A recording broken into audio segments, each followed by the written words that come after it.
저에게 있어서 아무리 큰 것을 내게 준다 해도 주님께서 아니라고 하시면은 저는 돌아섰어요. 제가 정말 어렵게 살 때가 있었습니다. 버려진 애들하고 살며 애들은 말을 안 듣고요. 그리고 저를 때려서 눈이 퉁퉁 붓고 얼굴이 퉁퉁 부어 화장실을 가고 싶은데 갈 수가 없는 거예요. 안 보이니까요. 그래서 눈을 이 두 손가락으로 이렇게 크게 뜨고 보면 뿌옇게만 보여요. 화장실 가서 자세히 보면은 눈 안에는 시뻘건 뭐가 달려있더군요. 그런 어려움이 제게 와도 저는 괜찮았어요. 굶는 걸 얼마나 많이 굶었는지. 저는 의사였습니다. 병원 원장이었고요. 편안하게 살아갔습니다마는 그런 기가 막힌 어려움이 있어도 저는 돌아서지 않았어요. 가운 입고 가서 아르바이트를 하지 않았어요. 왜냐하면 십자가를 만났기 때문에요. 그리고 그런 주님을 만나고 그런 세월을 13년간을 살아왔습니다. 왜냐하면 주님을 만났기 때문에요. 병들어 죽어가던 때도 있었습니다. 그래도 저는 이 길 이렇게 온 지가 지금 한 25년, 잘은 모르겠습니다만은 계산은 안 해봤습니다만 그 길을 걸어왔어요. 그런데 성도 여러분들은 정말 구원받았나요? 성경에서 이야기하는 그대로 구원받았습니까? 그것이 우리에게 얼마나 중요한 물음인지 몰라요. 왜냐하면 이렇게 있다가 주님 앞에 가면은 주님 뭐라고 하시겠습니까? 그 준비를 철저하게 해놓지 않으면 절대로 안 돼요. 먼저 그 말씀부터 드리고 시작을 하죠. 자, 구원은 뭐라고 생각하십니까? 구원받는 방법에 대하여 여러분 이미 잘 알고 계실 거예요. 죄를 버리지 않으면 절대로 구원받을 수 있는 방법은 없습니다. 내가 죄인이라고 하는 깊은 생각이 없으면 우린 구원받을 수 없어요. 첫째, 철저하게 죄를 버리고 난 죄인이기에 이 쌓인 모든 죄를 씻어주실 분은 십자가에 달리신 예수님이라고 하는 것을 믿어야 합니다. 그럴 때 우리들의 죄가 다 씻겨지게 되고 그 다음 중요한 게 있어요. 그렇게 되면 정결한 그릇에 성령님이 와 계시게 되고 우리는 가치관에 변화가 일어나게 됩니다. 거듭나게 되죠. 옛날에 살던 그 더러운 방법대로 사는 것이 아니라 우리는 가치관이 달라져요. 저는 돈을 위해서 살았습니다. 명예를 위해서 살았어요. 한순간이라도 인생이 한 번밖에 없는 그런 우리들의 삶이기 때문에 저는 순간순간을 즐기면서 살려고 했어요. 예수님을 만나자마자 제가 해놓았던 모든 이런 재물들, 가지고 있던 모든 것들, 의사, 이게 다 무너져 버리더군요. 내가 왜 그렇게 살아왔을까? 가장 중요한 것을 버리고 난 왜 이렇게 살아왔을까? 너무 기가 막혔습니다. 다 팔았어요. 가난하고 병든 사람들에게 가지고 있던 것을 다 나눠주고 저보고 종이라고 하신 그 주님의 말씀에 따라 이제 나는 의사가 아니더군요. 다 찢어버렸어요. 저는 머리가 나빴습니다. 정말 힘들게 의사 공부를 했어요. 그러나 많은 대가를 지불하며 공부를 했지만 주님을 만나고 난 후에 한갓 쓰레기 같더군요. 다 버렸어요. 제 모든 사진, 모든 것들, 하여튼 저에 관한 모든 것들 다 갖다 쓰레기통에 다 버렸습니다. 그리고는 이 길을 걸어오는데 이 길을 걸어가면 편할 줄 알았지만 너무 힘든 일들이, 숨 쉴 수 없는 일들이 제게 몰아닥쳤습니다. 노숙자들하고 살았어요. 들어가서요. 냄새나는 그 사람들과 살았어요. 왜 그러냐면 매맞았어요. 먹을 게 없었습니다. 저는 십자가를 만났기 때문에. 십자가를 만나면 반드시 거듭나고 새로워져야만 합니다. 그리고는 그 다음에 예수님의 말씀대로 순종하며 좁은 길을 향하여 걸어가야 돼요. 그 길은 좁은 길이에요. 그 길만이 영원한 생명의 길입니다. 이것이 만약에 없었다 하면은 여러분들은 가짜 십자가를 만난 것이고 여러분들이 몇십 년 동안 이렇게 예배를 드리며 집회를 따라다니며 열심히 여러분들이 은혜를 받는다 해도 그건 다 가짜예요. 십자가에 보혈로 씻겨지고 죄 씻음 받고 거듭나고 성령님과 함께 싸우며 나를 십자가에 날마다 못 박고 그 길을 걸어가지 않는다면 우리는 가짜라고 하는 거죠. 이 땅에는 얼마든지 가짜가 얼마든지 있습니다. 진짜들은 달라요. 진짜들은 예수 그리스도의 순결한 신부의 길을 걸어가요. 그런데 너무나도 기가 막힌 일들이 있었습니다. 저에게 당신 혹시 이 길 가면서 당신이 제일 잘하는 게 뭐냐? 하면 물론 버린 아이들, 깡패들, 이런 사람들, 어려운 사람들을 이렇게 같이 살며 이 사람들을 잘 세우는 것도 잘하지만 전 희한해요. 이상해요. 제가 잘하는 건 무당들, 또 점집, 교주, 이런 사람들을 거듭나게 하는 게요. 이상하게 무당들도 5분 정도 만나면은 평생 무당을 하고 작두를 타던 사람들도 이상하게 제 무릎을 꿇고요. 제가 기도해주고 이 사람들의 삶을 다 바꿔버려요. 그거 이상하더군요. 우리 교회에서 그래서 몇만 명 되는 교주도 예수 믿었어요.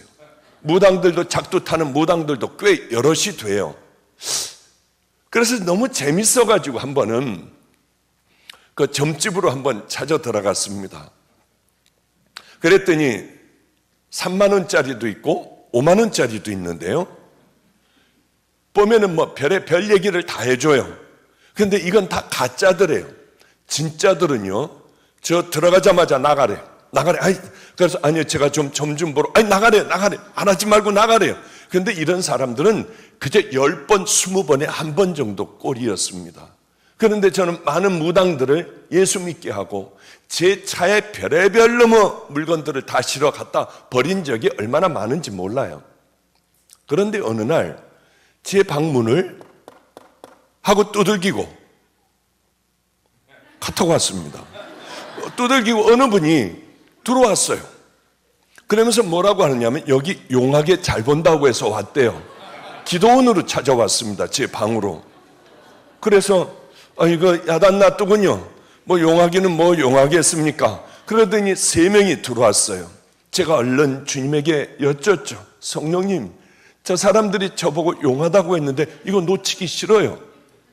하여튼 그러면서 그분들과 얘기하게 됐고 지금은 우리 교회에 최고의 일꾼들이 다 되어 있죠. 지금은요. 그런데 이 여자분이 용하게 잘 본다고 하는 여자분이 아주 대단한 분이에요. 왜냐하면 추운 겨울에 이 물들을 가서 다 깨고요. 얼음물들을 깨고 그 안으로 들어가서 목욕을 하는 분이에요. 그리고 무슨 촛불을 켜놓고 이거를 하는 분입니다. 그런데요, 이분이 절의 주지들 이걸 뭘 봐주는 거를 정초면은 바쁘게 돌아다니면서 이걸 하는 거예요. 하여튼 그러던 분이 예수를 믿게 되었어요. 어느 날 이렇게 얘기하더군요.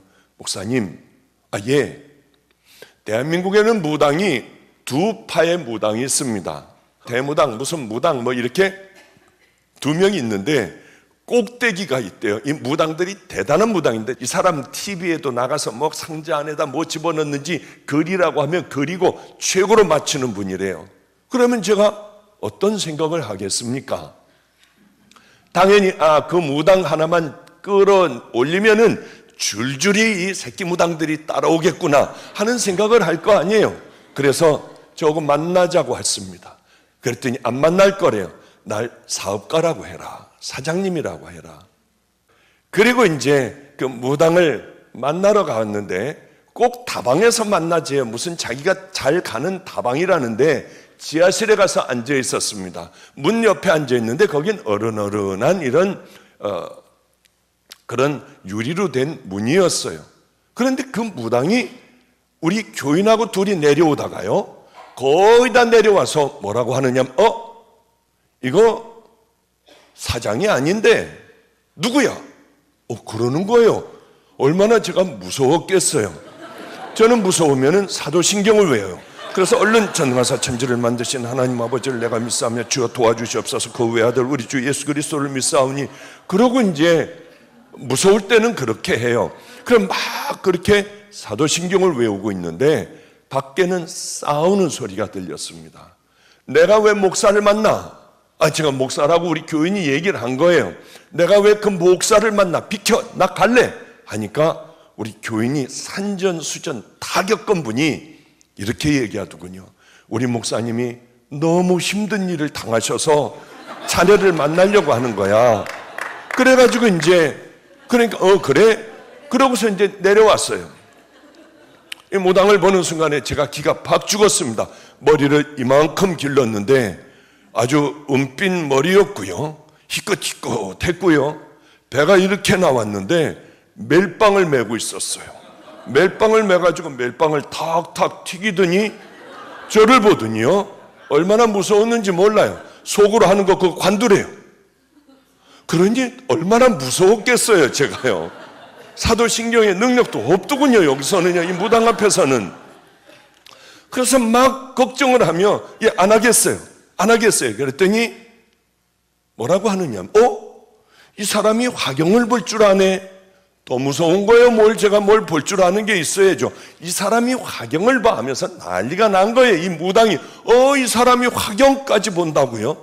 그래, 죄송하지만 저 그런 거 못 보는데요. 제가 볼 줄 아는 건 그저 색경 정도 볼 줄 알지 화경은 잘 몰라요. 그게 뭔지도 모르고 나중에 찾아보니까 인간으로서 신의 세계를 엿볼 수 있는 그런 능력을 가진 사람을 화경을 본다고 하대요. 화경, 진경, 하여튼 여러 가지가 복잡한 그 불교 용어들이 많이 있었습니다. 그래서 저보고 난리를 피는 거예요. 화경을 볼 줄 안다고.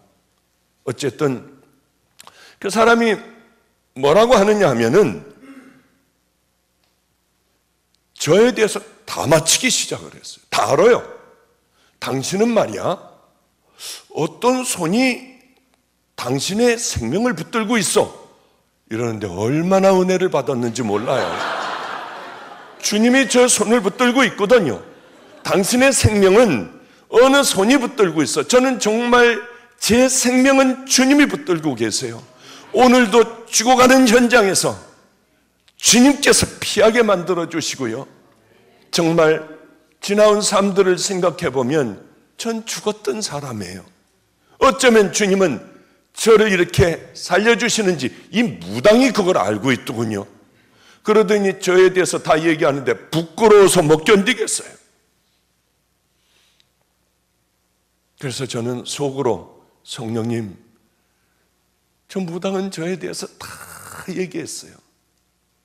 그런데 성령님, 저 무당에 대해서 가르쳐 주세요 하는데 어떤 생각이 나냐면 주님이 이렇게 말씀하셨다고 하면 신사도가 돼버려요. 그러니까 이것도 이제 또 기술이 늘어서 이런 마음이 떠오르는 거예요. 어떤 마음이 떠오르냐 하면 저는 차바퀴에서 굴렀다, 그냥 그런 생각이 들었어요. 그래서 무당한테 제가 물어봤습니다. 당신 나에 대하여 다 마치는데 지금 누가 가르쳐주고 있느냐? 조상신이 가르쳐주고 있대요. 그래, 나는 죽은 사람들의 그 혼이 아니라 온 세상을 만드신 우리 하나님이 계시는데, 하나님이 말씀하시는데 당신은 차바퀴에서 굴렀다고 한다 그랬더니요, 당신밖에는 모르는 일이다 그랬더니요, 떨어요. 말하지 말래요. 당신 화경을 볼 줄 안다고 얘기했으니까 더 이상 얘기하지 말래요. 막 소리를 지르대. 아니, 지 녀석은 저한테 다 얘기하고 저는 그거 한마디 했다고 간대요. 그래서 어쩔 수 없이 알았다, 나 말 안 하겠다 하고 앉아서 무당과 대화가 시작됐어요. 이 쓸데없는 얘기들을 왜 이렇게 하느냐 면, 이런 얘기를 하면은요, 이 교회에 또 뉴저지에 있는 교인들의 영적인 상태를 알 수가 있어요. 딱 보면 어쩌면 100% 이러고 들으시는지요. 무당 얘기를요, 십자가 얘기들을 여러분들은 이렇게 들으셔야 해요. 그까지 무당 얘기를 그냥 그렇게 뚫어져라고 쳐다봅니까? 이따가 십자가 얘기할 때 여러분들 정말 은혜 받으셔야 돼요. 제가 화가 났던 게 있어요. 거기서요, 교회를 열심히 잘 다니는 한 집사 하나가 있었습니다.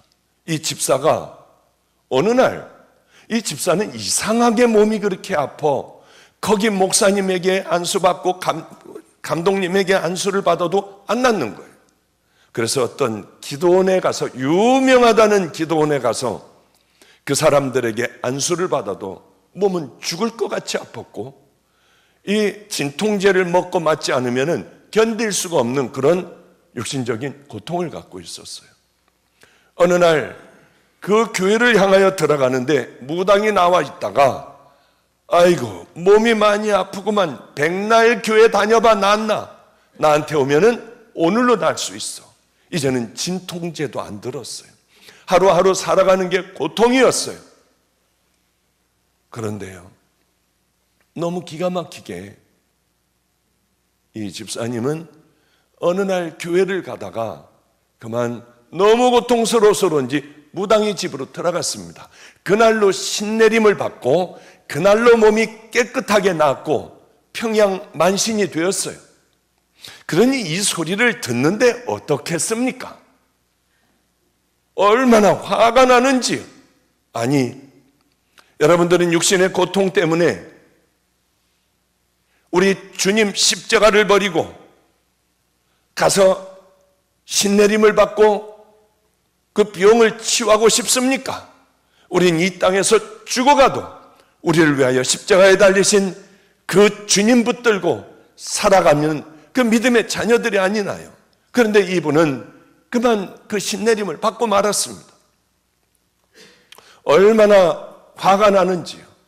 그럼 이런 생각을 제가 해봤어요. 그 얘기를 들으며 무당들은 바로 고치는데 왜 우리는 못 고칠까? 이런 생각을 하게 되지 않겠습니까? 왜 우리는 못 고칠까? 우리는 힘을 잃어버렸어요.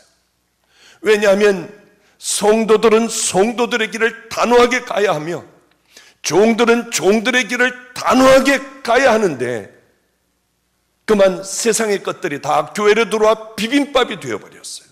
이제는 어떻게 걸러내야 낼 수도 없어요.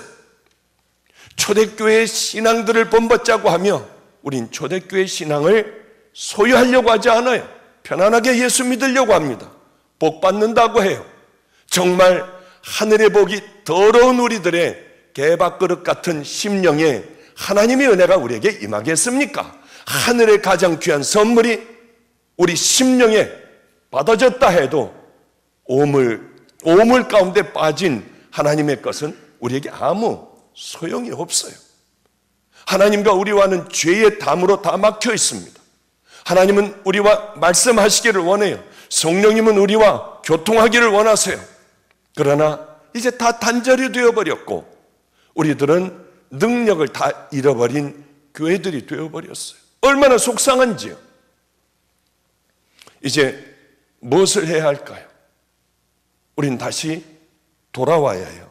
오늘 본문의 말씀을 탕자의 우리는 이야기라고 다 얘기하고 있습니다.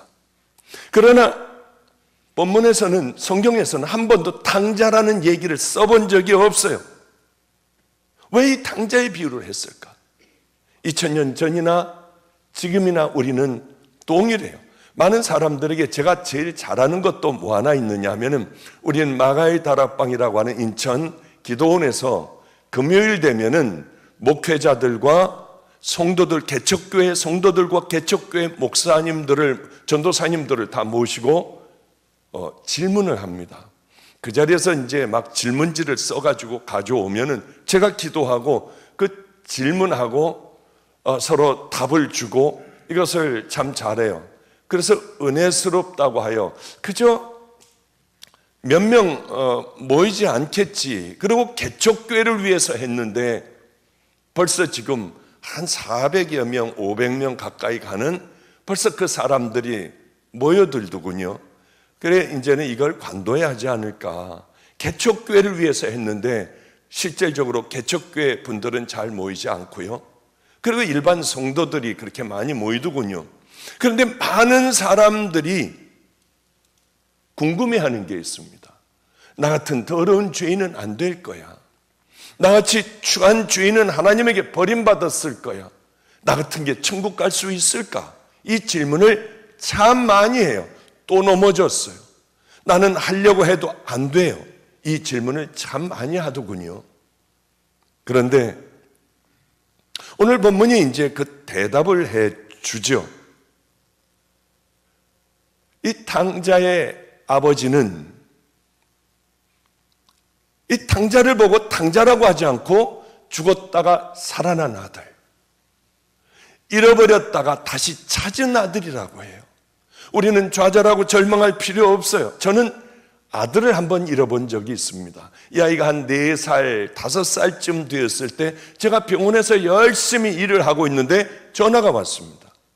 여의도에서 이 아이를 잃어버렸대요. 아무리 찾아도 안 보인대요. 저는 제 생명 같은 하나밖에 없는 아들이에요. 저는 그때 가운을 입은 채로 길거리로 뛰어나왔어요. 제정신이 아니기 때문에요. 그러다가 가운을 입고 있더군요. 얼른 벗어버렸어요. 다시 뛰어나와 차키를 가지고 뛰어나왔는데 어디로 가야 할지 모르겠어요. 뭐부터 해야 될지 모르겠어요. 제 다리가 잘려져도 팔 하나가 없어져도 내 아들만 찾으면은 저는 당장이라도 내 팔 하나를 잘라가도 괜찮았습니다. 온통 그 생각이었어요. 요즘은 뭐 이렇게 인터넷서부터 통신망이 발달해서 잊어버리면 어디서 찾을 수 있지만은 그때 당시만 해도 찾는다는 것은 잊어버리면 불가능했습니다. 그런데 이 아이가 나와서 세상에 택시를 잡은 거예요. 택시를 잡고 백화점을 가자고 한 거예요. 엄마가 거기 간다고 하니까. 그러니까 이 바보 같은 운전수가 그곳으로 데려다 주니 이 꼬마가 울기 시작을 하니까요. 니네 집이 어디냐? 그래 한번 생각을 해봐. 그래가지고 뭐 어디 아파트 같아요? 그러면 그쪽으로 5살짜리의 말을 듣고 그 일대를 그 아파트를 다 뒤져봐도 없고 여기 맞니? 우리는 이미 포기하고 기가 막혀 앉아 울고 있었을 그때 그 택시기사가 하루 종일 그 이름이 있는 아파트를 향하여 다니다가 그 근처로 오니 우리 아들이요 여기 맞다고 여기 우리 집이라고 하여 데려왔습니다. 오줌을 싸고 있었고요. 온통 다 그냥 눈물 투성이었습니다. 지 엄마는 얘를 보자마자 때리더군요. 이 녀석아 어디 갔다 이제서 왔느냐고 맘대로 이렇게 돌아다니면 어떻게 하느냐고. 저는 그 기사가 너무 고마워서 가지고 있던 것을 다 주니 기사는 입을 벌리더군요. 너무 고마웠기 때문에. 왜냐하면 잃어버렸던 아들을 전 찾았어요.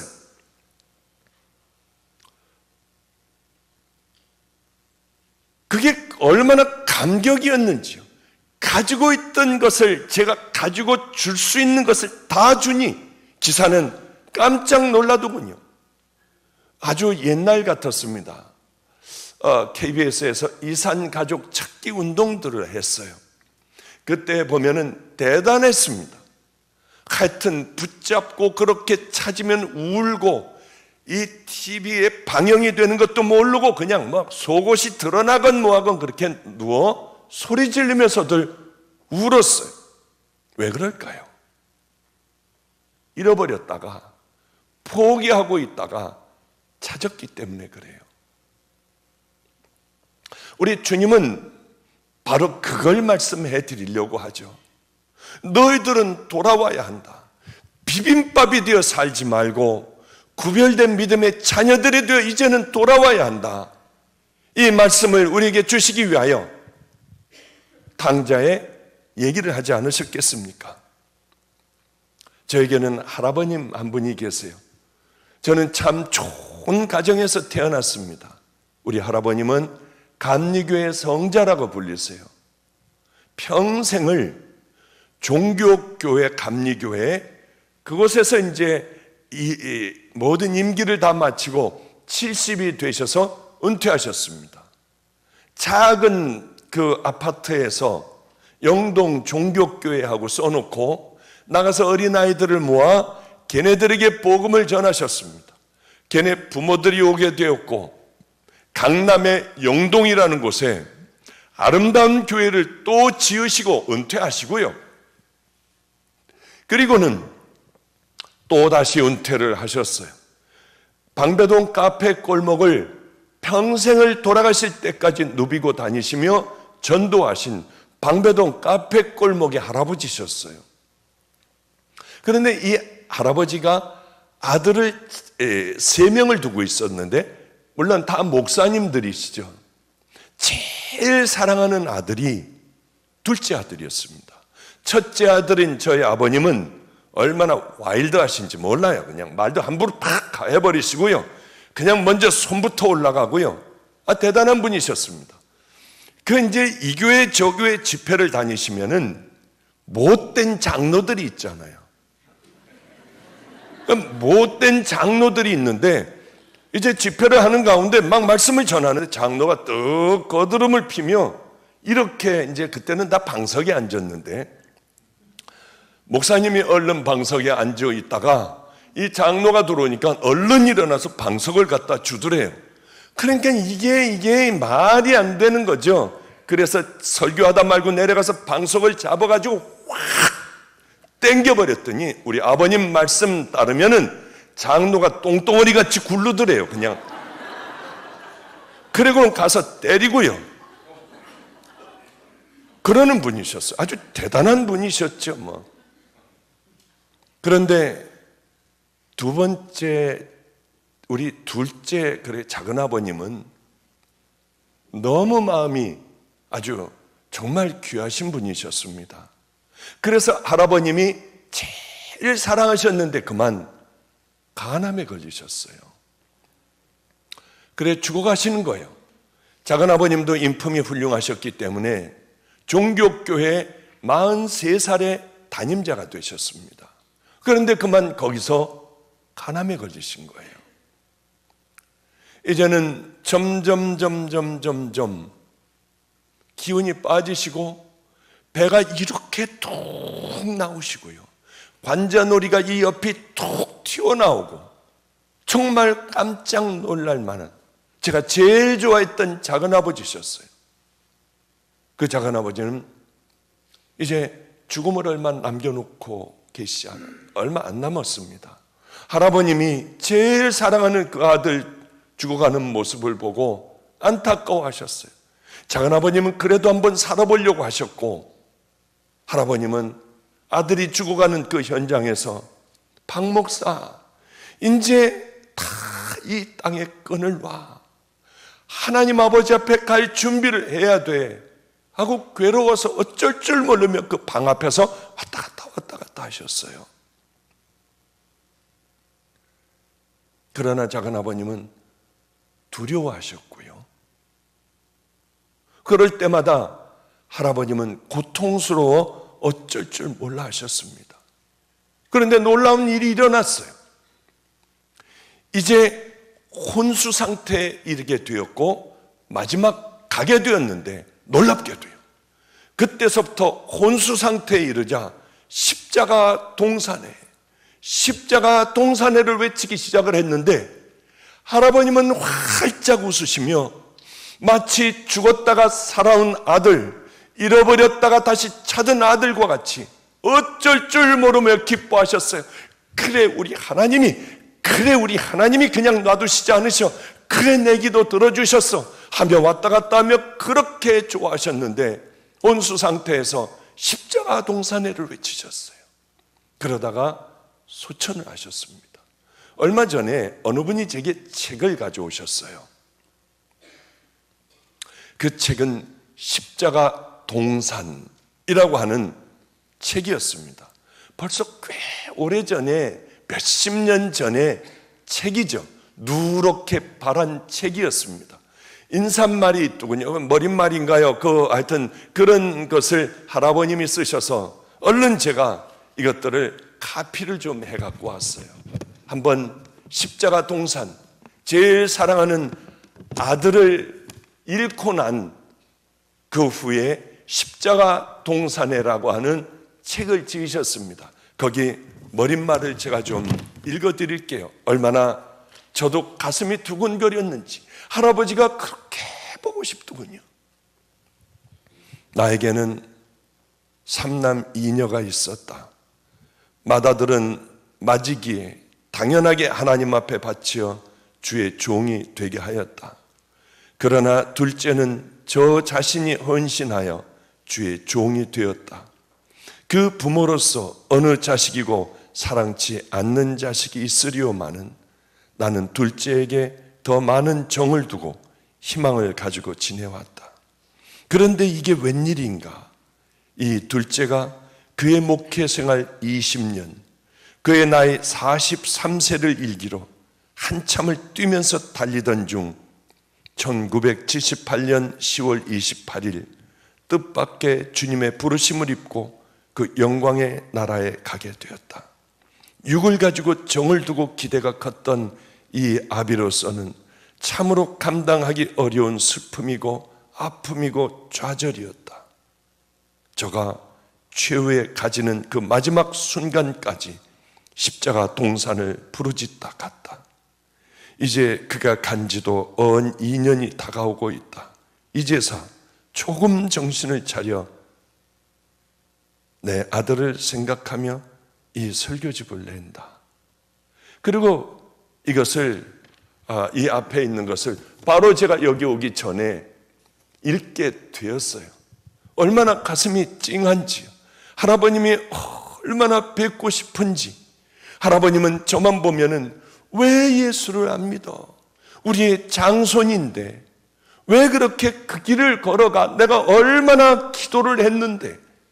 늘 저에게 그 얘기할 때마다 저는 할아버지에게 짜증을 부렸어요. 왜 나에게 이런 구질구질한 길을 걸어가라고 하실까? 아니, 사랑하는 이 손자이면은, 장손이면은 좋은 길을 걸어가게 해주셔야지. 할아버님은 가끔 가서 앉아 있다가 보면은 혼자 한숨을 쉬며 저 밖에 창밖을 바라보며 이 찬양을 늘 부르셨어요. 할아버님은 그렇게 막 목을 이렇게 아래 위로 떨면서 부르셨어요. 저 멀리 배는 나의 시온송. 얼마나 그리운지요. 이걸 보는 순간에 그렇게 눈물 나고 성자의 삶을 살다 가신 우리 할아버지가 그렇게 생각이 나더군요. 이 할아버지에게 가장 기쁜 소식은 뭘까요? 죽어가던 그 아들이 가나안을 하나님께서 치유하여 주셔 다시 불같이 말씀을 전하는 것이 제1번이었을 거예요. 두 번째, 그러나 그건 못지않게 할아버지가 원하셨던 그것은 마지막 죽어가는 아들이 십자가 동산회를 부르며 주님을 붙들고 천국에 들어가는 것이 그 다음 할아버님의 꿈이셨겠지요. 그래요. 가장 중요한 건 잃어버렸다 찾은 아들, 죽었다 살아난 아들, 마지막에 하나님을 부르고 천국을 향하여 달려간 그 아들. 부모가 이것만큼 기쁜 게 어디가 있겠습니까? 저는 심심하고 또 이런 가을이 되면은 가끔 혼자 서울 대공원을 가요. 그래서 거기서 쭉 걸어서 한번 저 위에 돌고래 쇼하는 데서부터 그 맨 끝에 있는 데까지 하고 집으로 돌아올 때가 있습니다. 가을에 가면 얼마나 아름다운지 몰라요. 그런데 가다가 보면 어느 여름에 이제 또 한번 좀 이렇게 가다가 보면은 애가 엄마를 잃어버렸어요. 그런데 뭐 풍선도 붙들고 있고 아이스크림도 다 녹아서 질질거리고, 애기야 왜 그래? 엄마가 없대요. 그러면서 울어요. 그래서 제가 한 번은 얘를 데리고 미아보호소 그 이제 막 입구에 거기에 오른쪽에 있습니다. 얘를 데려가는데 뭐 분홍색 옷에 뭐 이런 아이를 봤으면 빨리 좀 이곳으로 데려다 달라고요. 그리고 계속 방송이 나와요. 걔를 데리고 얘는 그렇게 울어요. 저는 이제 원숭이 있는 데를 잘 갑니다. 그런데 거기서 보는데 얘도 정신 팔려 그걸 보다가 엄마 손을 놓쳐버린 거예요. 엄마는 이제 모르고 갔고요. 얘가 당연히 저 앞에 가겠지 하다 잊어버린 거예요. 그런데 부모를 잃고 보니 이 아이가 그렇게 재밌던 원숭이도 재미가 없어요. 맛있던 아이스크림도 다 녹아버렸어요. 풍선 이런 거 하나 관심 없어요. 얘의 관심은 오직 엄마예요.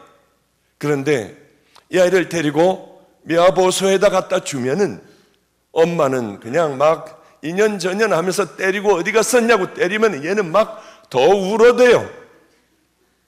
그러나 둘 다 가만히 보면은 끌어안고 어쩔 줄 모르게 좋아하더군요. 이것이 바로 하나님의 마음이라고 하는 거죠. 하나님은 이 마음을 죽었다 살아나는 이 아들이 바로 너희들이 돌아오면 내가 기뻐 어쩔 줄 몰라 한다고 하는 그런 말씀을 우리에게 전해주시려고 하죠.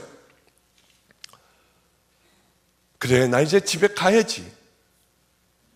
이제 쥐엄 먹을 것이 없어. 쥐엄 열매, 돼지들이 먹는 그 열매를 먹다가 비로소 아버지가 생각이 났습니다. 아버지의 재산을 갖고 와 다 허랑방탕하여 다 그렇게 먹어버렸어요. 그런데 언제 비로소 하늘과 아버지가 생각이 났느냐 하면 쥐엄 열매를 먹으며 이제 죽기 일보 직전에 가니 비로소 아버지가 생각났습니다. 나는 우리 아버지에게 가서 이제 품꾼의 하나로 써달라고 해야지. 그리고 아버지에게 간 얘기가 오늘 본문 얘기 아닙니까? 아버지여, 하나님과 하늘과 아버지께 죄를 얻어 싸운 이제는 아들이라 일컬음을 감당치 못하겠나이다. 나를 품꾼의 하나로 써주소서. 이 생각을 가지고 아버지에게 갔어요. 얼마나 연습을 했겠습니까? 그런데 아버지가 있다가 달려 나오는 거예요. 입을 맞추며 좋아 어쩔 줄을 몰라요. 이제 제가요, 하늘과 아버지께 그런 소리도 못하게 해요. 품꾼 그런 소리도 못하게 해요. 더럽고 추악하게 놀다 온 아들이지만은 이제 다 실패하고 거지가 돼서 돌아온 아들이지만은 아버지는 얼마나 좋아하는지요. 빨리 새 옷을 입히라는 거예요. 신발도 안 신었으니 신발을 신기고 너는 내 아들이라 하는 가락지도 끼워주고요. 그동안에 그렇게 아버지에게 충성을 했어도 닭 한 마리 안 잡아주던 아버지가 빨리 살찐 송아지를 잡아 우리 파티를 하자고요. 잔치를 하자고요. 왜 그러냐면 죽었다 살아난 아들, 내게 있어서는 잃었다가 다시 찾은 아들, 이렇게 말씀을 하시는 거예요. 저는 할아버지가 참 저를 위해서 기도도 많이 해주셨습니다. 저는 39에 우린 다 목사의 집안이지만 39까지 하나님 안 믿었어요. 하나님이 계시다고 하면 장로들 이렇게 싸움질들하고 난리 법석들을 피울 수가 없잖아요. 하나님이 두려워서요. 그런데 악을 쓰고들 싸웠어요. 얼마나 기가 막혔는지요. 저는 하나님이 없다고 생각하고 아무도 모르게 이 안에 하나님이 없다고 생각하고 39살까지 세상의 방법으로 살아갔습니다. 그 간증을 어떻게 다 하겠어요? 이 짧은 시간에. 저는 하나님을 만나는 순간에 얼마나 울었는지요. 제가 하나님인 것을, 하나님의 계심을 알고 엎드려 그렇게 울며 질문을 했어요. 왜 나 같은 걸 죽여버리시지? 하나님이 정말 살아계시다고 하면 나 같은 건 죽여버리셨어요. 왜 나 같은 걸 기다리셨어요? 그러며 머리를 짓지며 울었던 기억이 나요. 마음에서 이런 소리가 들리더군요. 머리를 들어라. 제가 머리를 들었어요. 그 앞에 십자가가 보였습니다. 얼마나 울었는지 몰라요. 전 그 십자가를 바라보며 저 십자가는 나같이 죽일 놈에게, 나 같은 놈을 위해서 저 십자가는 있는 거구나. 저는 그때 십자가를 만났어요. 내 모든 삶을 저보고 종이라고 하신 그분의 말씀대로 이제 종의 길을 걸어가기로 했습니다. 저는 인간 박보영은 죽었어요. 세상의 것을 움켜잡고 있던 저는 죽었어요. 20만 원만 남기고 저는 그것만 주머니에 넣고 용산역 앞에 있는 쪽방으로 들어가 여기까지 왔어요. 주님을 만나는 순간에 가장 먼저 우리 어머니에게 얘기할까? 우리 아버지에게 얘기할까? 내가 이 돌아온 탕자가 아버지에게 오늘은 돌아갔지만은 저는 할아버지에게 갔어요. 처음으로 할아버지에게 갔어요. 가서 노크를 했을 때 우리 할아버님 연세는 90세가 거의 다 되어가고 있던 연세였습니다. 문을 들어오시지요 해서 제가 문을 열고 들어갔을 때 할아버님은 뭘 쓰고 계셨어요. 아마 책이나 원고를 쓰고 계셨는지, 아이고 우리 장손 오셨구만, 들어오지, 나 이거 잠깐만 얼른 정리를 마저 할게. 뒤에서 할아버님의 그 아주 가냘픈 허리, 어깨와 이 몸집을 보며 왜소하지만은 제가 그때 처음으로 깨달은 건 우리 할아버님은 태산과 같은 분이구나. 저분은 하나님 앞에 평생을 충성하신 분이구나. 난 내 왜 이렇게 살아왔을까 하며 울었어요. 하고 우니까 할아버님이 얼른 그 원고 쓰시는 것을 놓고 보시며, 아이고 또 어려움 당했나. 왜냐하면 하나님 만나기 전에 저는 가정이 깨졌어요. 저는 주님 만나고 내 삶에 다시 결혼하는 일은 없을 거예요. 39이었습니다. 나는 주님만 사랑하다 갈 거예요. 그리고 지금까지 저는 여기까지 왔어요. 그래, 제가 아픔을 겪었다는 걸 아시는 할아버님께서 어떤 어려움을 겪었나? 왜 무슨 일이 있어? 그래서 제가 울면서, 할아버지, 제가 하나님을 만났어요. 저 이제 주의 길을 걸어갈 거예요. 아니, 이거 말도 안 되는 일 아니에요. 평생을 기도했는데 그런 할아버지가 싫어 소리도 지르고요, 나오기도 하고 마음이 늘 불편해했어요. 나는 왜 이런 집안에서 태어났을까? 그리고 있었는데 할아버님은 황해도 연백분이에요. 갑자기 뭐이? 하시더니 어쩔 줄 몰라 하세요. 아이고 하나님, 아이고 우리 주님, 아이고 아버지 하면 무슨 말을 못 하시더군요. 그런데 보통 할아버지들, 가만히 할머니들, 90된 할머니 할아버지들 보면은 그저 아이고 아이고 해도 여기 눈물만 조금 이렇게 촉촉해지지, 할아버지 할머님들이 그렇게 막 울고 그러지 않으시잖아요. 할아버님은 눈을 뜨고 있는데 세상에 아이고 아이고 하시는데 그 할아버지의 눈에서 그렇게 눈물이 툭툭툭툭툭 떨어지시더군요. 저를 붙들고 기도하자고 했는데 기도도 못하세요. 아이고 주님, 아이고 우리 아버지, 내 기도를 아이고 그러시다가 그냥 이 아이는 성자의 삶을 살게 해달라고 하셨어요. 그리고는 좋아 어쩔 줄 모르며, 이 아이 너는 언제 목사가 되니? 왜냐하면 우리 감리교회는 존경하는 분을 모시고 가 목사 안수를 받아요. 그런데 우리 할아버님은 이걸 해주고 싶으신 거예요. 아니 할아버지 저 아직 대학원도 안 들어갔는데, 아니 들어갔다 치고, 그리고 얼마나 날짜가 남았는지 내가 그 엑스표 해가면서 그 기다리겠대요. 기도하면서 할아버지 5년 남았어요. 할아버지 3년 남았어요. 할아버지 1년 남았어요. 할아버지 6개월 남았어요 하는데, 내가 말이야 올라갈 때 다리 후들거리고 이렇게 하고 갈까봐 허리를 펴고 게장국을 안 먹는데 게장국을 먹어요. 내가 하루에 15분 20분 하면은 그 다음에 힘이 들었는데 내가 꼿꼿하게 가려고 40분씩을 내가 전도를 해요. 걷는 연습도 해요. 점잖은 할아버지가 이 말씀을 하시는 거예요.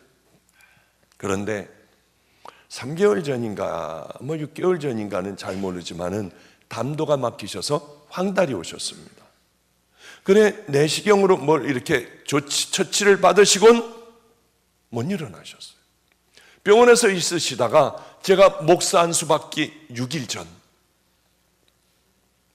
할아버님은 이렇게 비스듬한 의자에 누워 계셨는데 병원에서 이제 끝났으니까 데려가시라고 했어요. 통통 부으셨어요. 얼굴도 통통, 눈 주위가 통통 붓고요. 손이 통통 붓고 발도 부으셨어요. 저는 얼른 따뜻하게 수건을 갖다가 할아버님을 닦아드려도 할아버님은 의식이 없으셨습니다. 할아버지 저 어떻게 해요? 근데 손가락을 까딱까딱 거리시는 것 같아가지고 이건 잘 모르겠어요, 제가. 그래서 얼른 할아버님 밑에 가서 무릎을 꿇고 머리를 갖다 이렇게 올려놨더니 할아버님이 그러시더군요. 근데 성자 소리 같이 들리는 거예요, 이게. 그냥 제가 그 생각을 하고 있어서 그런지. 그리고 가만히 손을 내려놨어요. 그리고 할아버지 앞에 서서 다 닦아드리고요. 할아버지, 저 이제 6일 후면은 목사 안수를 받아요. 저 어떻게 해야 돼요? 그때였어요. 물론 몇 시간 후에 돌아가셨습니다. 말도 안 되는 일이 일어났어요. 할아버님이 막 뻐둥거리시더라고요. 막 이러세요. 그래서 얼른 스펀지 벽에를 갖다 뒤에다가 이렇게 고여드렸습니다. 왜냐하면 저는 할아버지만을 의지했어요.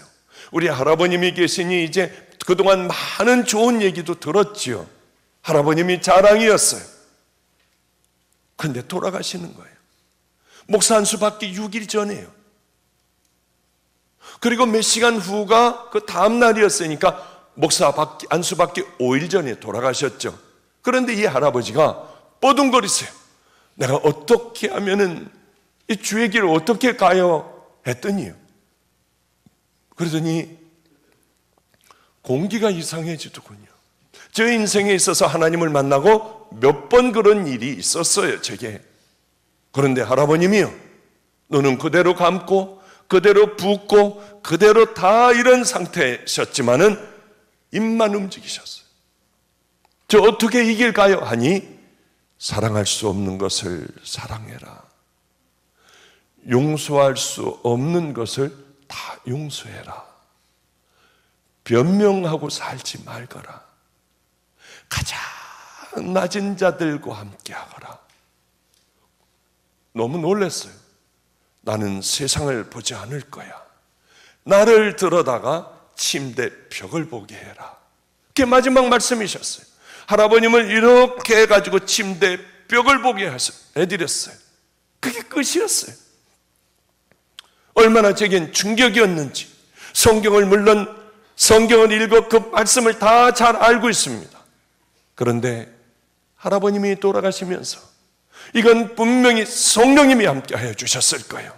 오늘도 확 차가 이렇게 바로 스쳐 지나가는 그 순간에 성령님이 하셨구나.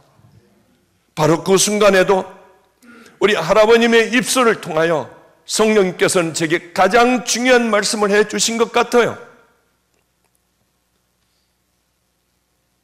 얼마나 제 마음이 뛰고요.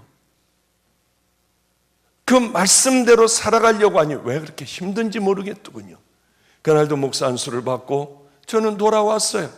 그냥 돌아왔어요. 사람들과 얘기하기도 싫고. 그래서 벌렁강대상에 누워 하나님 저 어떻게 해요?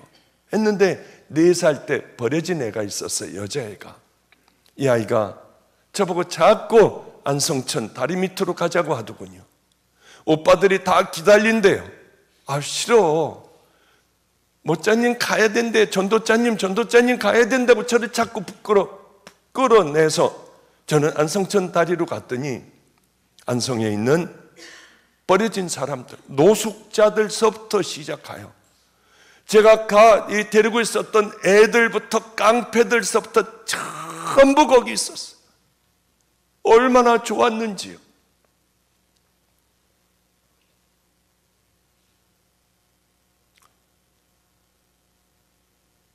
그래서 거기서 그 사람들의 축하를 받았어요.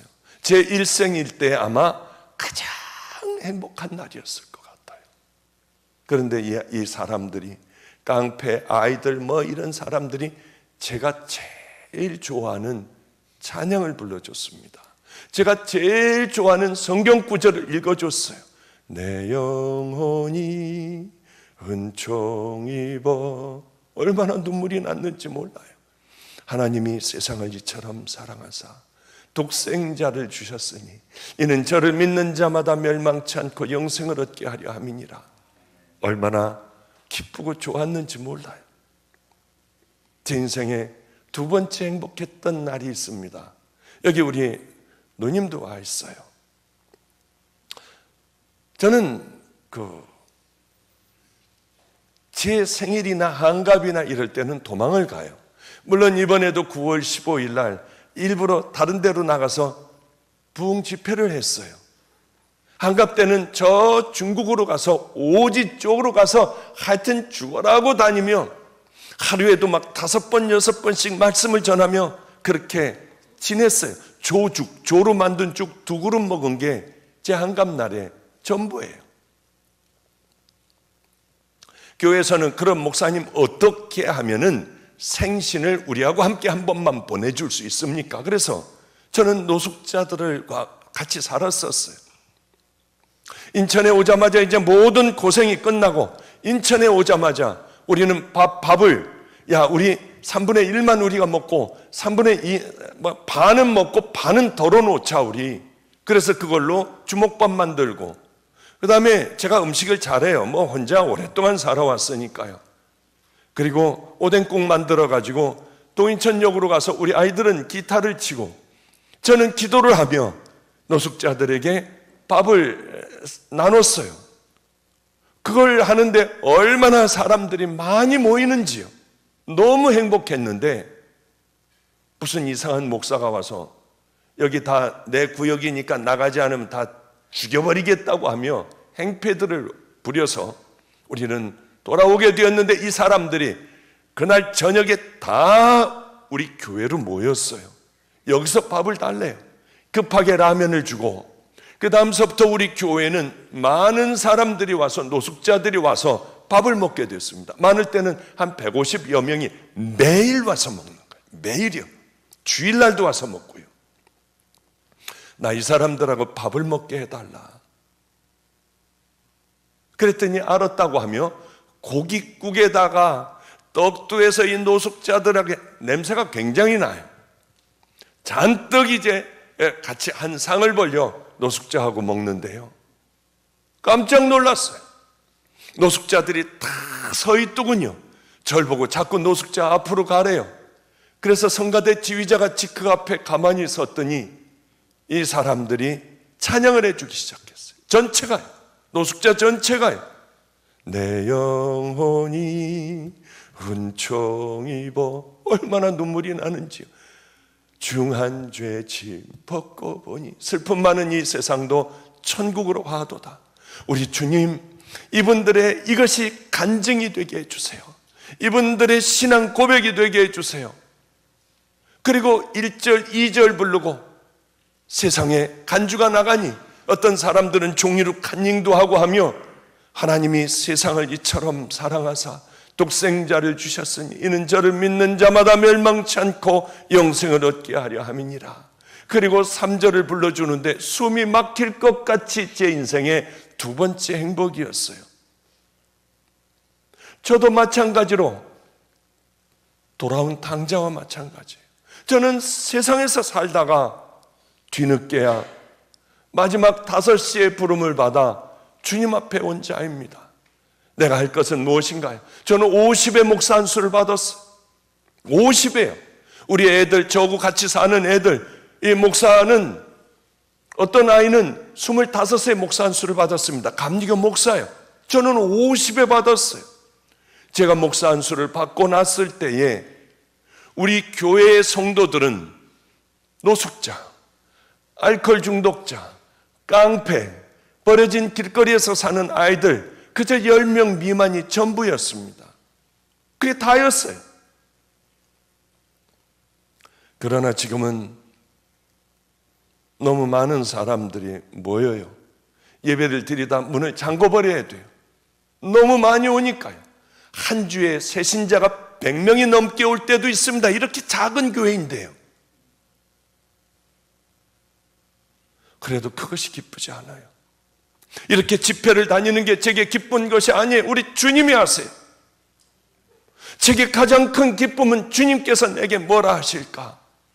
때로는 큰 교회들은 거의 안 가요. 어쩌다가 한 번씩 한 번에 연합 집회는 가지요. 작은 교회를 가요. 왜? 주님이 그걸 기뻐하실 것 같았어요. 큰 교회는 얼마든지 돈을 가지고 여러분들 모실 수 있잖아요. 작은 교회는 되질 않지 않습니까? 작은 교회를 가면 기쁜 일들이 그렇게 많아요. 작은 교회를 갔는데 전도사님 하나,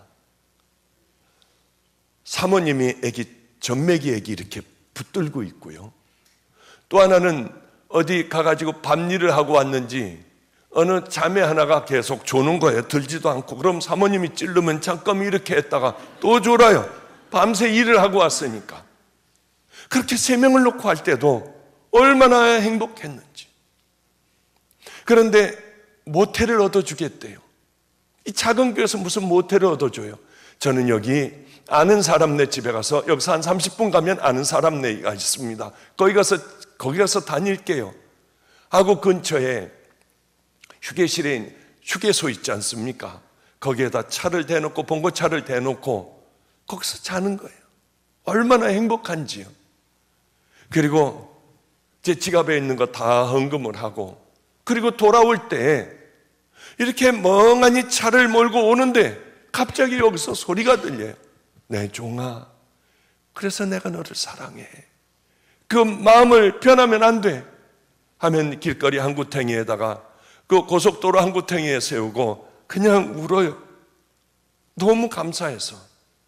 그리고 이제 좀 씻어야 하기 때문에 오다가 휴게소에 있으면 들려서 세수하고, 그 우동 한 그릇 먹는 게 세상에 어쩌면 그렇게 행복한지요.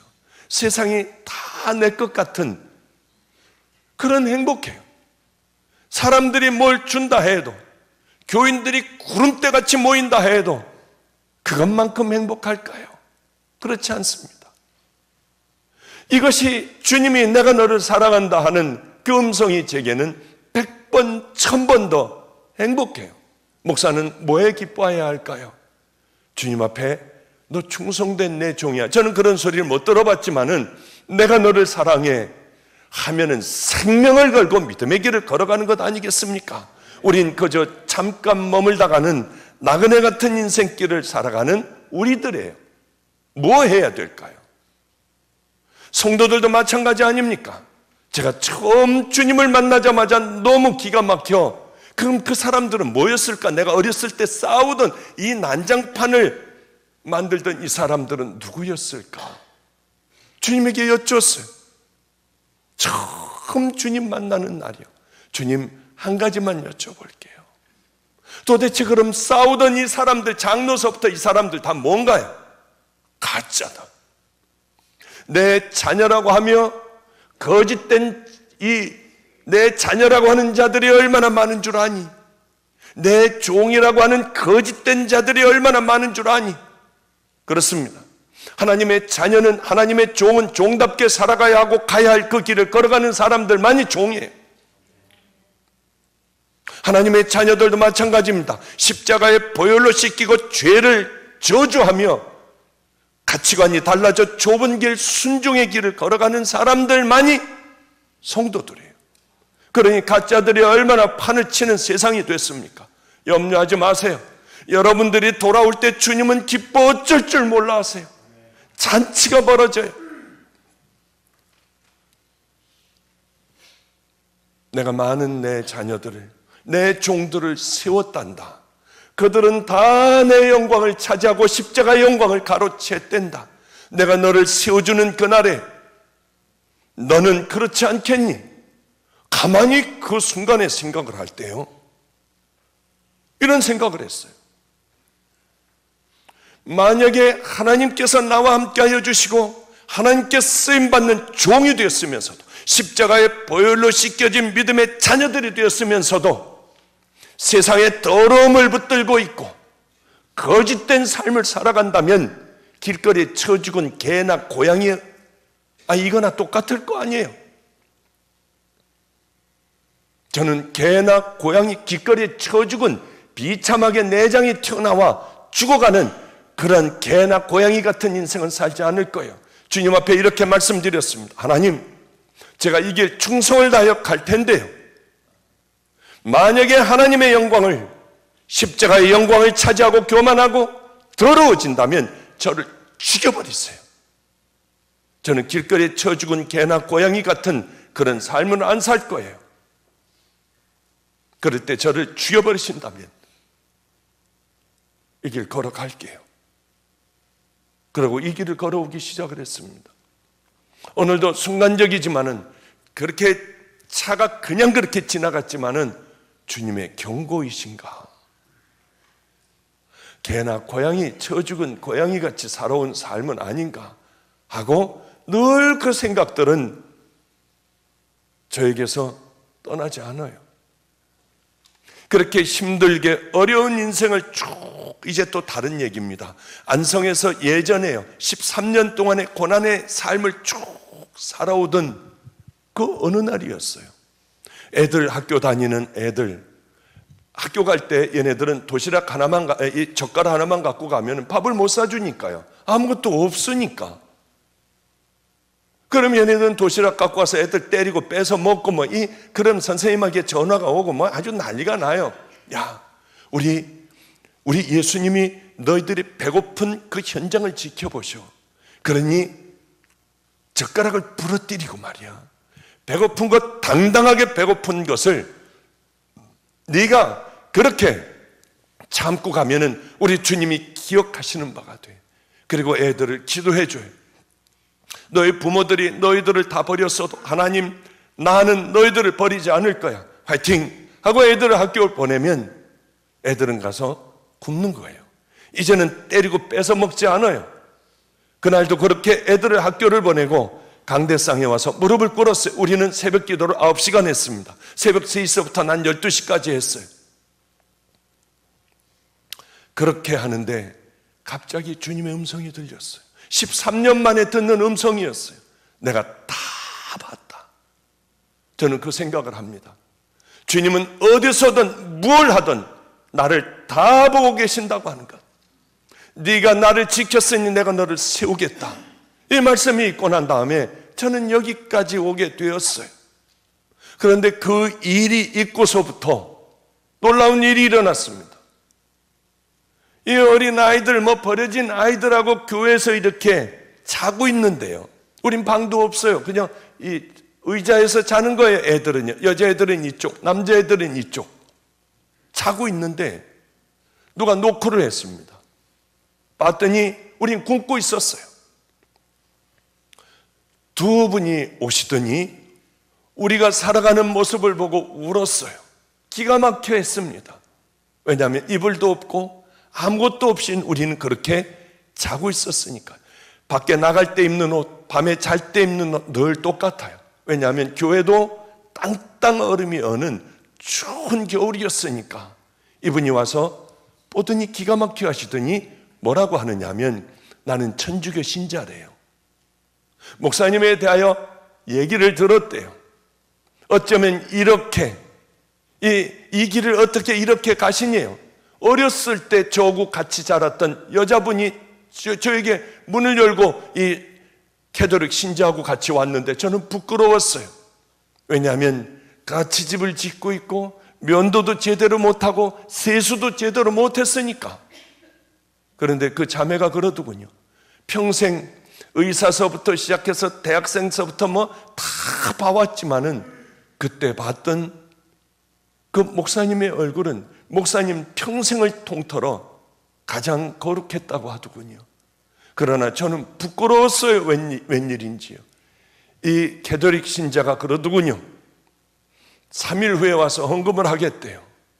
그래, 50만 원만 하면 라면을 싸다가 여기 잔뜩 싸놓고 우리 아침에 굶지 않을 거야. 그런데 3일 후에 와서 헌금을 하는 거예요.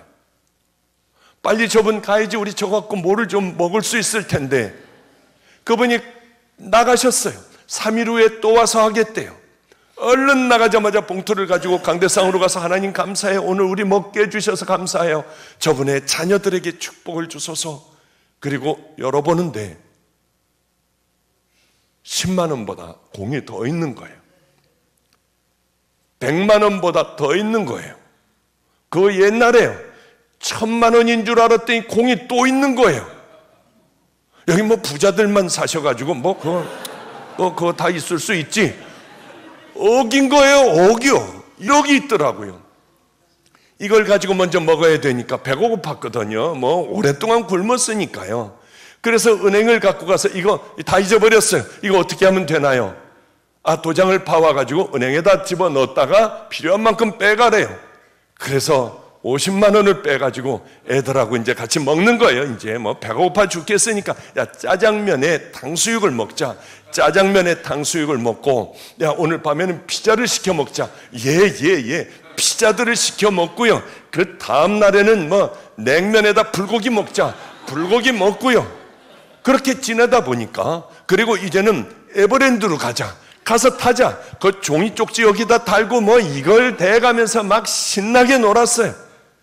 야, 오늘 피자 어때? 못 먹겠어요. 짜장면 곱박이에 탕수육 어때? 토할 것 같아요. 얼마나 먹어댔는지. 우린 새벽 기도를 9시간을 했습니다. 그리고 밤이면 비봉산에 올라가서 하나님 이 안성이 불바다가 되게 해주세요. 그럼 그 밑에 절들이 있어요. 무당 부터도 있고요. 그럼 수들이 나와가지고 뭐 하는 게 여기서? 그럼 우리 애들은 더 무서운 애들이거든요. 뭐야? 그러면은 수가 그냥 가만히 내려가요. 그냥. 얼마나 재밌는지요. 그런데 돈이 생기고 먹게 되니까 구태여 새벽 기도를 9시간을 할 필요 없어요. 남들 하던 1시간 우린 딱 1시간 하고 야야 산에 올라가가지고 주님 불바다를 만들어 주시옵소서. 그냥 애들도 또 앉아서 기도하고 야 이제 가자. 이게 해야 될 일이 너무 많은 거예요. 이제 여기서 오래 있을 수가 없어요. 그러다가 보니까 기도도 안 하고 나가 뭐 전도도 안 하고 산에 가서 기도하는 것 뭐 이런 거 다 아주 확 줄어버렸더군요.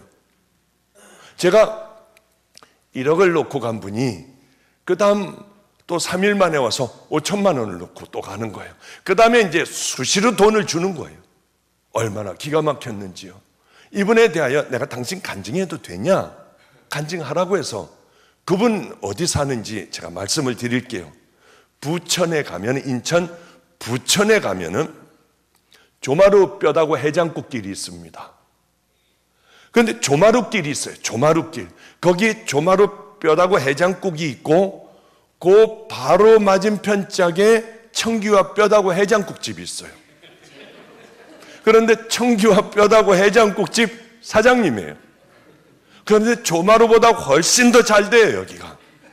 얼마나, 우리들은 가가지고 정말 얼마나 먹었는지요. 사장님도 고개를 흔들어요. 엄청나게 애들이 많이 먹는다고요. 정말 이제는 됐어요. 그런데 가만히 생각을 해보니까 돈은 든든하게 있죠. 옛날에는 다 버렸어요. 다 버렸던 돈을 또 힘드니까 다시 돈을 붙들고 있더라고요. 기도도 안 해요. 하나님하고 가깝지도 않아요. 야, 우리 굶더라도 주님 앞에 기도하는 시간 갖고 산에 가서 기도하고 죽어라고 전도하고 우리 그 시간 가져야 되지 않겠니? 돈을 우리 다 갖다 주자. 예, 목사님 그렇게 하죠. 그래서 우린 돈을 다 갖다 드렸어요. 이분이 맨발로 뛰어나오시더군요. 내가 목사님 뭐 사 먹으라고 주지 않았어요.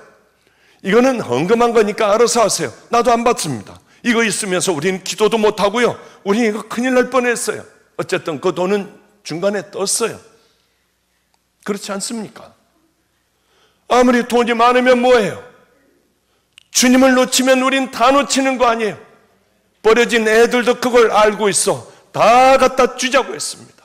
우린 갖다 주고 다시 굶기 시작을 하고 다시 기도를 하기 시작을 했어요. 얼마나 감사했는지요. 그런데 어느 날 애들 학교를 보내고 우린 기도하고 있었습니다. 저는 9시간을 기도하니 기도를 하고 있었어요. 그런데 갑자기 내 종아 무슨 소리가 들렸어요. 전 누가 온 줄 알고 바깥에 나가봤더니 아무도 없는데 13년 만에 듣는 주님의 음성이었습니다. 다시 뛰어와 강대상에 제 이마를 대고 울기만 했어요. 내 종아, 내가 다 봤다. 그러면 무슨 필름같이 몇 장면이 이렇게 쭉쭉 지나가는데 저건 무슨 얘기인지 다 알겠더군요. 이제 내가 너를 세워줄 거야. 저는 지금 두려워요. 혹시 내가 하나님의 영광을 다 차지해, 이제 이 많은 세월이 흘러 하나님의 영광을 다 차지해버려, 그렇게 주님이 나를 걷어가시면 죽는 건 괜찮아요. 그런데 범죄하여 나를 데려가시면 어떻게 할까?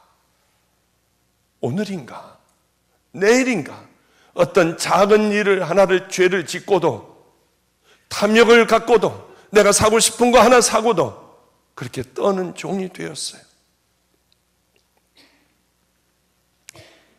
이제 말씀을 한 가지만 말씀드리고 마치도록 하겠습니다. 우린 돌아오면 돼요.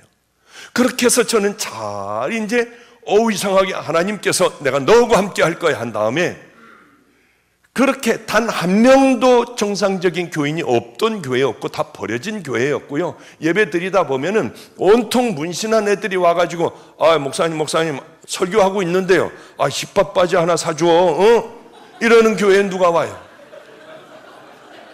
여기 용 다 막 이거 그려진, 이것도 얘기하면은 안 되죠. 그냥 용 다 그려진 그런 사람이, 제가 그 아들들 뭐 이렇게 교도소 가고 한 사람들 다 잘 돌봐주니까, 다 그 며느리도 아들들도 여름에 오면은 요런 그 딱 끼는 그 러닝을 입고 와요. 그럼 며느리도 결심하고 여기 써 있고요, 여기 왕자 붙이고, 왕자 뭐 잉크 같은 걸로 아주 조잡하게 만들어 놓고요, 이건 용인지 뱀인지 모를 것들을 잔뜩 그려놓고 앉아서 예배를 드리는 여기에 누가 오겠습니까? 그런데 세상에 주님이 그렇게 내가 너하고 함께 할 거야 했는데, 그 주일날 저기에 어떤 사람이 와서 엎드려 울더군요. 저는 바보같이 설교를 했어요. 여러분들, 우린 주님의 말씀대로 순종해야 돼요. 순종하지 않으면은 우린 하나님의 자녀 가지고 주님이 마음 아파하세요. 늘 하는 얘기 하는데 애들도 울고요, 저기 온 사람이 그렇게 엎드려서 울더라고요. 그 다음 주일날 또 오는 거예요. 이 사람이 누굴 데리고 왔어요. 세상에 그 작은 교회죠. 의자가 6개인가 이렇게 작은, 그저 3명, 4명 앉는 의자, 4명 앉는 의자 6개가 아마 다였을까? 3개인가 4개인가 잘 모르겠습니다만은 그게 다였어요. 거기가 금방 꽉 차더군요. 뼈다구, 청기와 뼈다구 해장국집, 그분이 맡겨놓으신 그 돈이 있잖아요. 우리는 다른 곳으로 이사를 갔어요. 넓은 곳으로 이사를 갔어요. 그곳에 가서 여기 한 2년 내지 3년이면은 차겠다 했는데요, 2달 반 만에 꽉 찼어요. 어쩌면 이러는지요. 그래서 제 방도 생기게 되었어요. 방은 비좁은 방입니다. 밤에 자려면 탁자를 위로 올려놓으면 거기 제가 잘 수 있었어요. 컴퓨터도 하나를 갖다 놨습니다. 얼마나 행복했는지 몰라요. 컴퓨터를 하는데 어느 전도사가 와서 음란 사이트가 있대요. 여기 음란 사이트. 뭐 제가 뭐 그런 거나 압니까? 뭐 노숙자하고 살면서 음란한 마음이 들겠나요? 냄새나는 그 노숙자들하고 살고 버려진 애들하고 살고 강대상에서 자는 제가 음란한 마음이 들겠나요? 그런 거고 저거는 멀 얘기였습니다. 주님을 만나고 정말 죽어가는 삶들을 살아왔기 때문에 그런 것하고는 관계가 없었어요. 음란 사이트가 있다고 하더군요. 애들 위해서 차단 프로그램을 깔아야 한대요. 그래서 제가 어느 날이었습니다. 애들이 다 자고 저도 들어와서 이제 행복하게 자려고 하면서 컴퓨터를 이제 이렇게 하다가 음란 사이트 있다고 그랬지, 애들 위해서 차단 프로그램을 깔아놔야지 음란 사이트 했더니 이런 얘기는 컴퓨터에서 하면 안 된대요. 음란 같은 얘기는 안 된대요. 그럼 뭘 보고 음란 사이트라고 그러나, 영화가 그렇게 영화관이 많더군요. 하나를 선택을 하여 이제 그거를 하나에 뭐 1,000원씩인가 2,000원씩인가 얼마는 기억을 없습니다만은 5편을 이렇게 뽑아놨어요. 19하고 빨간 줄 긋은 거요. 이게 음란 사이트인 줄 알았어요. 저는 나중에 알고 보니까 19세 이상 관람하는 영화더군요. 뭐 벌레 먹은 사과는 맛있다, 뭐 이런 거 하여튼 이런 것들이 있어가지고 그걸 클릭을 해봤더니 밤낮 그런 짓들 해요. 이게 쭉 땡기다가 또 그냥 이게 뭐 다 버리기 이 짓들이야. 그 다음에 쭉쭉 땡기다가 뭐 이 짓들이야 하고 세 개를 그냥 다 이런 거네. 어떻게. 근데 네 번째 땡기는데요, 마음이 땡기는 거예요 이게. 그래서 밖으로 나가서 이놈들 자나 하고 보니까 자두군요. 그래서 불을 끄고 문을 다 잠그고 소리를 죽일 수 있는 데까지 죽이고 그걸 보기 시작을 했는데, 이 하나님이 보고 계시잖아요.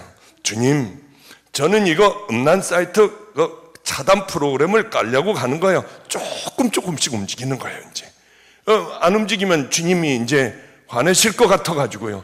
조금 하는데 양심의 가책이 확 오잖아요. 나 이러면 안 되는데, 이제 주님이 능력을 주셔서 나 집회 나가는 종이 되었는데, 그런데 이러면 안 되잖아. 그래도요, 그런 것들은 보지를 말아야지. 이게 자꾸 보게 되는 거예요. 그 양심의 가책이 되면 좀 쭉 당기고요. 그리고 재밌는 장면이 나면 조금씩 당기고요. 제가 그러고 있더라고요. 그래서 우리는 절대 죄가 될 만한 건 근처도 가서는 안 돼요. 어쨌든 간에 그렇게 하며 저는 그걸 보고 있었어요. 그런데 갑자기 힘이 쫙 빠졌어요. 이거 성령님이 내게서 이제 다 떠나가신 거 아닌가? 얼른 다 꺼버렸습니다. 그리고는 강대상으로 뛰어갔어요. 하나님 용서해 주세요. 그리고 저는 기도할 때 두 손 들고 이렇게 기도하면은 이게 떨리고 뜨겁고 이러고 이제 그런 게 저 나름대로의 기도하는 방법이 있을 거 아니에요.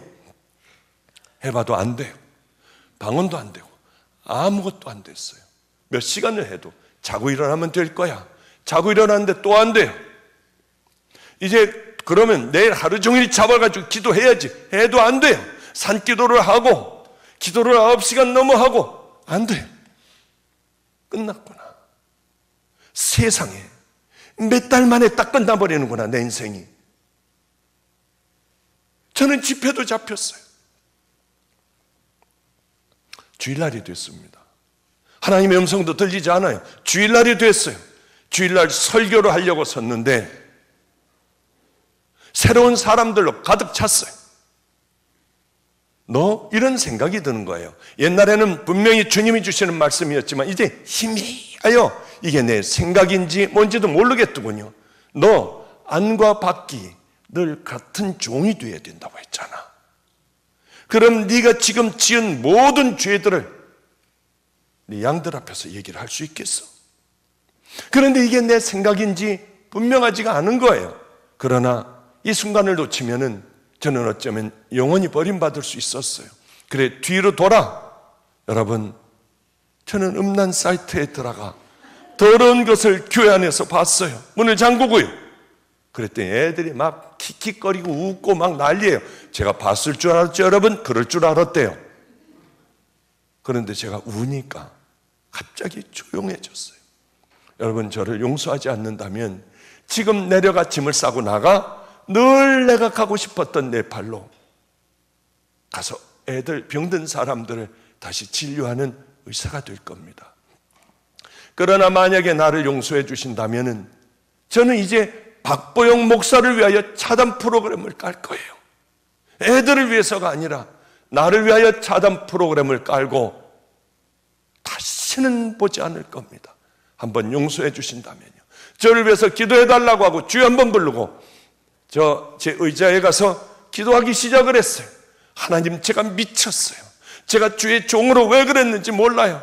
날 용서해 달라고 악을 쓰며 울고 있었는데 갑자기 희미하게 어두컴컴한 분위기에 어떤 사람이 나가서 막 이렇게 불안하게 서 있었고 저쪽에서 누가 오니 달려가 그를 끌어안고 좋아 어쩔 줄 모르는 모습이었는데 저거 돌아온 당자의 얘기야.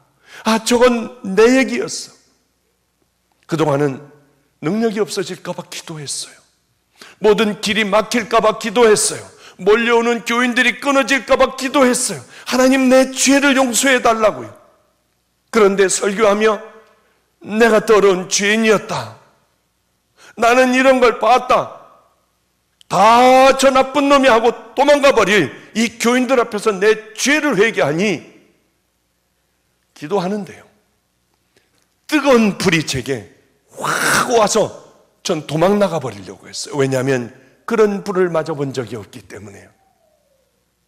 왜 악하고 더러운 나 같은 더러운 이 악한 종에게 우리 주님은 이 불을 주셨을까? 지금 생각을 해보면 다 이해가 돼요.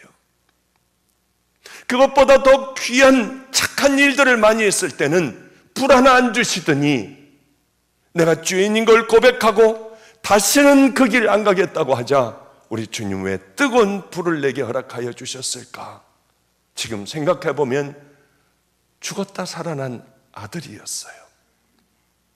다시 잃었다가 찾은 종이었어요. 그렇구나.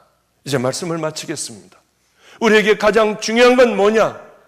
나 안 돼 하고 앉아있는 것이 아니라 교회만 다니며 우리가 예배 드리는 것으로 내가 구원받았다고 하는 그런 쓸데없는 생각 다 버리시고 이제 우리들의 죄를 버리고 내가 얼마나 죄인인가를 깨닫고 십자가의 보혈로 씻겨지는 자녀들이 되어야 합니다. 그리고는 이제는 우리가 당연하게 걸어가야 할 성도들의 길, 좁은 길, 하나님의 말씀대로 순종하며 살아가는 은혜의 길을 걸어가시는 귀한 믿음의 자녀들 되시기를 주님의 이름으로 축복합니다. 우리 잠깐 기도하죠.